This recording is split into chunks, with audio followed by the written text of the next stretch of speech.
moda başlığı altında içerikler oluşturmak istiyorum. Türkiye'deki tekstil sektörüyle ilgili olarak. Burası Merter. İstanbul'daki tekstil satış yapan markaların bulunduğu bir güzergah, bir pazar yeri. Toptan mağazaların bulunmuş olduğu AVM'lere dönüştü zaman içerisinde o pasajlar. Bu AVM'lerin içerisinde de onlarca, yüzlerce markalar var. Biliyorsunuz ben moda fotoğrafçısıyım ve reklamcıyım aynı zamanda. Müşterilerimizin büyük bir çoğunluğu da tekstil müşterisi.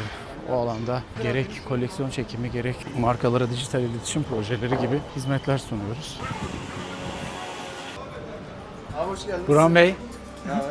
hayırlı olsun yeni dükkan. Ne abi? Süper. Evet. İyi enerji. Enerjimiz yüksek. Evet abi çalışıyoruz. Çalışmalar tam gaz devam ediyor. Tamam, süper. Kumaşlar geliyor. Modeller belirleniyor. O kumaşları gösterin. Siparişler veriliyor. Tezgahta iş var o zaman yani. Yani yapmak isteyenin iş yok. Aha. Yani satıp satmamak biraz da nasip kısmet işi. Sürekli yeni model yapmak zorundayız. Müşteri Süper. sürekli aynı malı görmeyecek. Aha. Sürekli yeni mal isteyecek. Yeni model isteyecek. Perakendeci de öyle. Sürekli tezgahına yeni model götürmek zorunda. Aha. Her gelen müşteri sürekli aynı malı görürse 1, 2, 3 derken artık müşteriyi kaybetme ihtimali yüksek. Merter'de ağırlıklı erkek markaları var diyebiliriz belki. Bu doğru olur. Osman Bey'de de yoğunluklu olarak kadın kıyafeti yapan markalar var. Abiye, gece kıyafeti gibi kıyafetler üreten markalar var. Laleli'de yine benzeri bir alan. Belirli bir döneme kadar bu yapılar müşteri anlamında da gruplaşmıştı. Fakat şimdi o gruplaşma yapısı biraz daha azaldı gibi. Senin hedef kitlen kaç Burhan? Retro'nun hedef kitlesi evet. Muhtemelen 15 ila biraz daha yukarı taşıdık çıtayı. Genelde 30'lara kadar da ama şu anda 45-50'ye kadar da ürünümüz var. İstersen şöyle bir dolaşma abi. Alt katımız da var bu arada. Şimdi bir tane pasajın içerisine girdim. Burada böyle öbekleşmiş, farklı alanlarda hizmet veren, toptan üretim yapan markalar var. Sorry. How's your going? Yeah, I'm doing good, bro. Good. Everything okay? What's up? Yes. Okay. You too? Yes, you too. You You like it? from who? You? Yeah, I'm from. Yes, I'm Here? from Istanbul. Yeah. Ah, okay. So me, I'm from Africa. Yeah, Congo. Africa, yeah. You know Fally Welcome to Ipupa? here. Fally Ipupa? Yes, Congo. Yeah, Congo. Yeah, Yeah, I Congo. know Congo. Yes. Yeah. Thank We you, are bro. together, okay. We're together, man. Okay, welcome to here.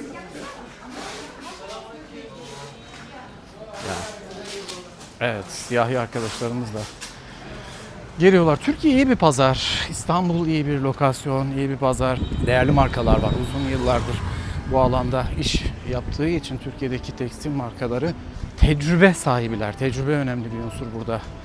Evet, söylenmesi gereken şey aslında tecrübeydi. Burhan Bey çok yakışıklısınız. Teşekkür ederim. Siz de öylesiniz efendim. Anlat bakalım retro nasıl gidiyor? Yeni dükkan, yeni mağaza, yeni hareketler. Evet, 10 yılı aşkındır varız. Gelişmeye devam ediyoruz. Yeni lokasyonumuzla, yeni mağazamızla Harika, inşallah daha güçlü olacağız. harika. Model sayısını çoğaltmışsın galiba. Çeşitliliğimizi arttırmak zorundayız. Artık bu konsept bir mağazacı geldiğinde işte tişörtünü, efendime söyleyeyim gömleğini, joggerını, şortunu, pantolonunu, kumaşını, şimdi denim grubu da gelecek bayramdan sonra. Denimini, mevsim geçtikçe yeni mont gruplarımız da gelecek. Montunu, her şeyini alacak, alabilecek yani. Süper. Mağazasına koyduğu zaman erkekle alakalı tüm koleksiyonu karşılayabilecek derecede. Evet, hemen hemen. Yani aksesuarlar hariç iç giyim yok bizde. Çoraptır, boxer'dır, kolye tasarımlar vesaire. Onlar yok. Belki ilerleyen zamanda onlar da olur. Ana kalemlerimiz var. Harika. Marka nasıl gidiyor? Marka bilinirliği nasıl? Ne durumda? Marka bilinirliğimiz güzel, gayet iyi.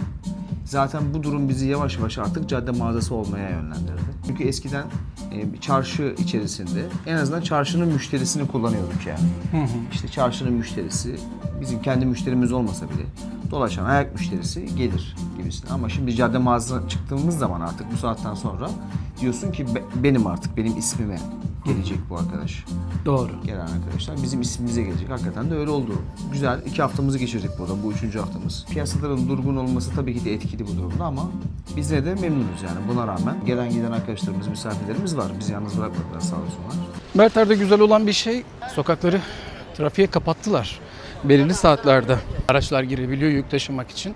Bunun dışında da bütün taşımacılık el arabalarıyla sağlanıyor. Daha perakende olmasa da toptan satışta da bir markanın marka olarak bilinirliği önemli bir şey mi? Tabii önemli. Tabii ki de model önemli, işte materyaller çok önemli burada ama belli dönemlerde ülke içerisinde ve ülke dışarısında tercih nedenleri var tabii ki de. Markamız da şu an güzel gidiyor. Biz de tercih eden ülkeler var. Sıradan bilmediği bir yerden adam ürün almak istemez. Tabii. Bilinirlik açısından biraz iyiyiz ya, kötü değiliz yani, iyiyiz. Online'da var mısınız? Dijitalde nasıl bir iletişim yürütüyorsunuz? Instagram sayfamızdan ve Telegram sayfalarımızdan müşterilerimize ulaşmaya çalışıyoruz. İki kanal mı daha ağırlıklı gidiyor? Tabii. Günlük paylaşımlar yapıyoruz. Instagram'dan hikaye ve gönderide bulunuyoruz. Instagram sayfamızdan yaklaşık 30 bine yakın bir takipçimiz var, organik. Güzel. Yani oradan paylaşımlarda bulunuyoruz.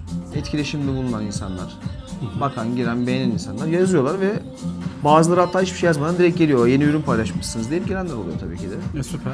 Yani Telegram'dan da aynı şekilde aynı etkileşimi oradan da alıyoruz. Yani özellikle Instagram ve Telegram bizim için iyi. İç piyasam daha çok ağırlıklı yoksa yurt dışına mı daha çok? Dönem değişiyor. Şu anda bayram önü olduğu için iç piyasa daha ağırlıklı. Sezonun yoğun zamanlarında dış piyasaya çok ciddi ihtiyacımız var. İç piyasa tek başına çok mağaza var çünkü. Bu arzı karşılayabilecek talebe sahip değil. O yüzden mutlaka yabancı müşteriye ihtiyacımız var. Her zaman daha fazla ihtiyacımız var. Bu sene ekstra böyle bir müşterilerimizde böyle bir kırılma, bir azalma oldu. Piyasa zaten şu an bunun acısını çekiyor. İnşallah bu en kötü noktasıdır. İnşallah pik noktası budur yani. Bundan sonra artık biraz daha düzelmeye geçer diye ümit ediyorum.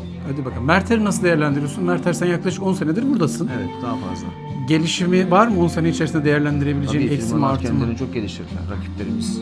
Özellikle bu teknoloji çağının, internetin, işte akıllı telefonların biraz daha piyasaya girdikten sonra insanlar daha da bilinçlendi bu anlamda yani. Bunların Bütün işe nasıl bir dünyaya etkisi ulaşabiliyor. oluyor? Daha çok satabilme mi yoksa işi üretebilme mi? Üretebilme Nasıl anlamında da, modele ulaşma anlamında da. Herkes güzel mal yapabiliyor artık yani.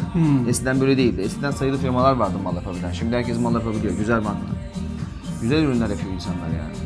Yani hem ürüne ulaşıyor, hem modele ulaşıyor, hem renklere ulaşıyor, dünya markalarına ulaşıyor vesaire. Mutlaka bir yerlerden besleniyor bu insanlar yani.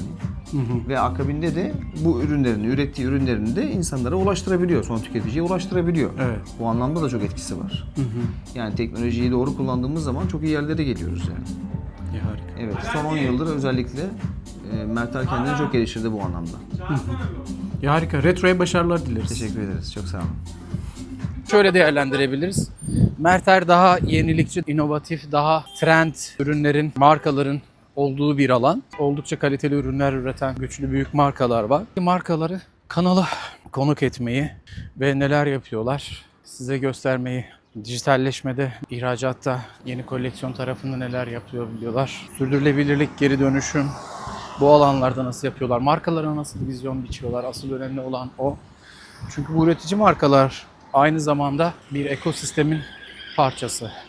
İstihdam sağlama, ekonomi noktasında iyi bir katalizör görevi görüyor. Bu yüzden de markaların büyüyüp budaklanması ve özellikle patronların da bu konuda kafalarını açması bütün olarak faydalı bir amaca hizmet eder. İlginç olan sadece hazır giyim üreticiliği değil ve bunun yanı sıra aksesuarcılardan tutun lojistik markalarına, kumaşçılara, bu alandaki birçok tedarikçiye varıncaya kadar etkili ve hareketli bir alan. B2B